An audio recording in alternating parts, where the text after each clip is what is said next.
প্রতিরক্ষা মন্ত্রকের জায়গায় গ্রাম। হ্যাঁ, কেন এই কথা বলছি? কারণ কেন্দ্রীয় প্রতিরক্ষা মন্ত্রকের নোটিশে ঘুম উড়েছে শালবনীর কমলা গ্রামের ৩০০রও বেশি পরিবারের। ঠিক কি ঘটেছে শোভন আরো ডিটেইল জানাতে পারবে এ বিষয়ে।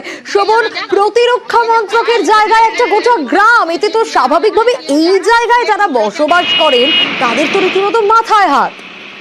একেবারে সোনিয়া, দেখো যারা শালবনী ব্লকের যে কমলা গ্রাম, সেই কমলা গ্রামের কিন্তু ৩০০ পরিবারের মাথায় এখন হাত। কারণ হচ্ছে গত নভেম্বরের ২৯ তারিখ একটি তারা নোটিশ পায়, যে নোটিশে উল্লেখ করা রয়েছে প্রতিরক্ষা মন্ত্রকের তরফে সেই নোটিশ পাঠানো হয়েছে এবং সেই নোটিশে বলা হয়েছে যে ১৫ দিনের মধ্যে তাদেরকে কিন্তু ওই গ্রাম ছেড়ে অন্যত্র সরে যেতে হবে, কারণ সেটি প্রতিরক্ষা মন্ত্রকের জায়গা। এই নোটিশ পাওয়ার পরে কিন্তু আতঙ্কিত হয়ে পড়েছেন যথারীতি কমলা গ্রামের প্রায় ৩০০রও বেশি পরিবার। কিন্তু তাদের যেটা বক্তব্য যে তারা দীর্ঘ ৪-৫ পুরুষ ধরে, অর্থাৎ প্রায় ৫০-৬০ বছরের বেশি সময় ধরে তারা কিন্তু এই গ্রামে বসবাস করে আসছেন। হঠাৎ করে এতদিন বাদে প্রতিরক্ষা মন্ত্রকের তরফে এই নোটিশ পাঠানো হয়েছে তাদেরকে, যার ফলে কিন্তু তারা একদিকে এই গ্রাম ছেড়ে অন্যত্র চলে যাওয়ার ব্যাপারে। ১৯৪০-এ যুদ্ধের সুবিধার জন্যই তো এখানে এয়ারপোর্ট তৈরি হয়েছিল বলে জানা যায়, এবং পরেই পরিত্যক্ত এয়ারপোর্টেই গড়ে ওঠে চাকশাল, তৈরি হয় কোবরা বাহিনীর প্রশিক্ষণ ক্যাম্প, বেশ কয়েকটা কারখানাও, এবং তারপরেই একটা গোটা গ্রাম।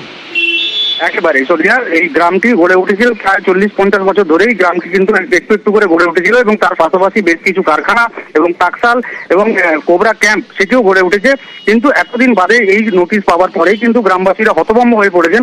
তারা যেটা জানাচ্ছেন যে কোনোভাবেই তারা কিন্তু এই গ্রাম ছেড়ে অন্যত্র যাবেন না, কারণ তাদের কাছে আর দ্বিতীয় কোনো বিকল্প কোনো জায়গা নেই যেখানে যারা গিয়ে বসবাস করতে পারবেন। অর্থাৎ তারা শুধু এটাই জানাচ্ছেন যে তারা এই গ্রামে থাকতে চান, যদি সরকার কোনোভাবে তাদেরকে পুনর্বাসনের ব্যবস্থা করে তাহলেই শুধুমাত্র তারা অন্যত্র সরে যাওয়ার ব্যাপারে চিন্তা ভাবনা করবেন।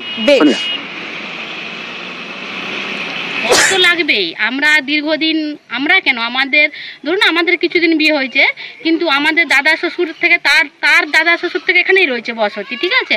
১৯৪২ সাল, তাহলে ১৯৪৭ সালে ভারত স্বাধীন হয়েছে, ঠিক আছে। তাহলে কি আমরা কি স্বাধীন হইনি? আমাদেরকে সব রকম সুবিধা সুযোগ দিয়ে তারপরে বলছে এখান থেকে উঠে যাও। কেন উঠবো আমরা? হ্যাঁ, আমরা বসে আছি, বসে ছিলাম, বসে থাকবো।